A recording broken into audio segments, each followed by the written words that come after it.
Well, my view of the Orange County Federation and all the Jewish organizations like Hillel that are involved in this is that they're exactly parallel to the Judenrats in the 30s and 40s who organized the Jewish community to go to its deaths in the death camps. The Nazis never could have killed 6 million Jews if they didn't have these Jewish councils organizing the Jews to go peacefully to slaughter.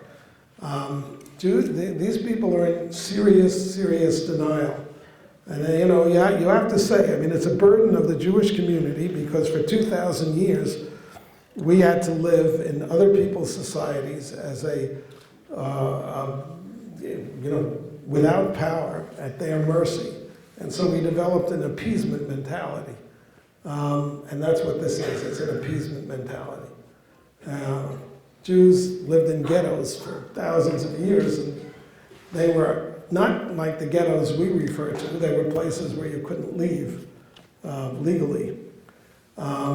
Anyway, I mean, this is a fight that I have, and my center is now taken up, and we're going to carry it on within the Jewish community. There are members of Jewish organizations here who did not support this speech, not because they disagreed with it, but because they were intimidated by the Muslim Students Association and the Students for Justice in Palestine. You cannot be free unless you're willing to stand up for yourself. Go ahead. I have time for 2 more questions, just to set that up. Yeah. Go ahead. You had addressed that the black communities can expand and they can get better if we get a Republican in these communities. But how can we bring this and address this to our people if in the Bush administration we allowed the Republicans to run our nation and he couldn't even hold our nation down, So how can we expect our communities to trust the Republican to hold down our own? I never in my life have said trust a politician. No, not even trust. But wait a minute, I think you understand my question though. Like, I said you need a two-party system. You need to make the Democrats nervous. That's not what you said. You said bring a Republican into it. If we get the Democrats out, and bring well, that's the other party. How can we make that happen? Well, you need two parties. You will gain power if the Democrats think you will actually vote for a Republican. That's just the way politics works. And if you have a figure like Allen West, I mean, if you can find a black Republican or a white Republican who will really fight your fight, then you should support them. Don't allow the Democratic Party to own you. The Democratic Party owns the black community, and that's why it can walk all over it. That's a problem. Look, you're a student, I'm just trying to get you to think. No, I understand this, but if you read the whole statement I made, it was that black people should embrace America because you came here in 1607 probably. I don't know when the first slaves were brought. How can we embrace, yes, you're saying black people should embrace America, but how can we embrace America when we have black people, most of our black people are struggling. We can go to a black person's neighborhood and see the ghetto, and we can go to a white person's neighborhood and see how it's better 90%. But how can we embrace that if we're struggling? Like, we're struggling. How do we embrace that? You're ignoring most 49% of the black community is in the middle class. There are lots of rich black Americans and very powerful black Americans. There are whole cities run by black people. If there's a problem, I'll tell you, the Philadelphia schools, they're terrible, but they're run by black people. So, it's a more complex problem. But you begin by identifying as Americans and not feeling, it's like America is your enemy. That's not helpful to you. But anyway.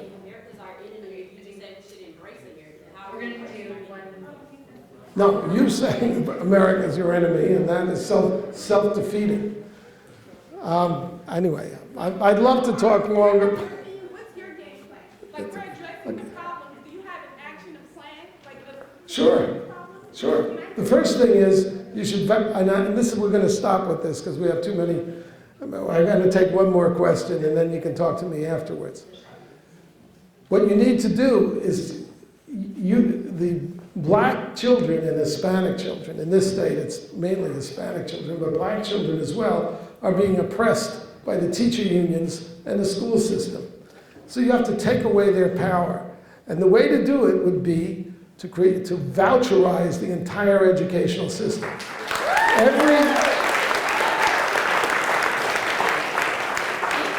Right up, in my view, through the university level. Instead of the education dollars that the government collects going to the bureaucracies that are not serving the community, they should go directly to the parents. And the parents will then be able to find a school.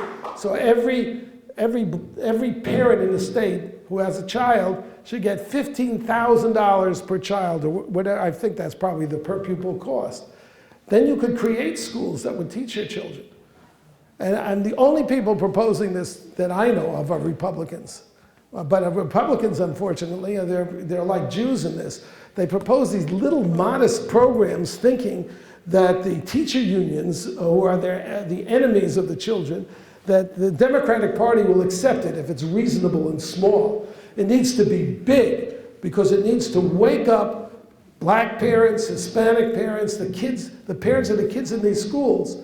I tried to actually persuade Bush to do a $100 billion program like this, and it fell on deaf ears because Republicans are very reasonable.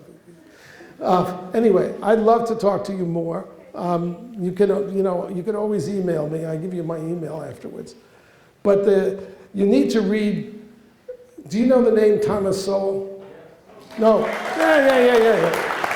I'm asking you the students because I know who their teachers are. Thomas Sowell is a very great and famous black economist who happens to be a conservative. He's at the Hoover Institution. If you read his books or Walter Williams' books, you would understand more of the root out of this problem, the path out of it. But never trust an individual politician, please. You've got to be there and keep them honest. Yeah, one more. This has gone on. Thank you for coming tonight. My question, in Andrew Breitbart's new book, he talks about the Clarence Thomas hearings and how it was a major event from his transition from the left. And I was wondering if you had a similar transition from the progressive movement, and how do we get people to hear both sides and, Too many questions. I will answer just in a nutshell. When I was a radical, I got involved through a Hollywood producer with the Black Panther Party. I raised a great amount of money. It was $150,000 in those days, but today it would be many times that. And bought a church to use as the Black Panther school. And what I didn't realize was that the Black Panther Party was a criminal street gang with progressive covering. And they murdered the woman that I recruited to keep the books of the school. And that woke me up, or really stopped me from going on in my, it knocked me off the white horse I was on. Anyway, that was my turning point. I wrote a book, Radical Son, for anybody interested about this. Anyway, it's a real surprise to me. When I walked in here, I thought we were going to have a really tough evening. Shows you that appearances can be deceptive. Or maybe I'm just paranoid from all of the attacks on my speech. When you arrive and you know you've been attacked for weeks and there are threats, Down with Horowitz. It affects your mentality. Thank you, David. Anyway, thank you all for coming. You've been great.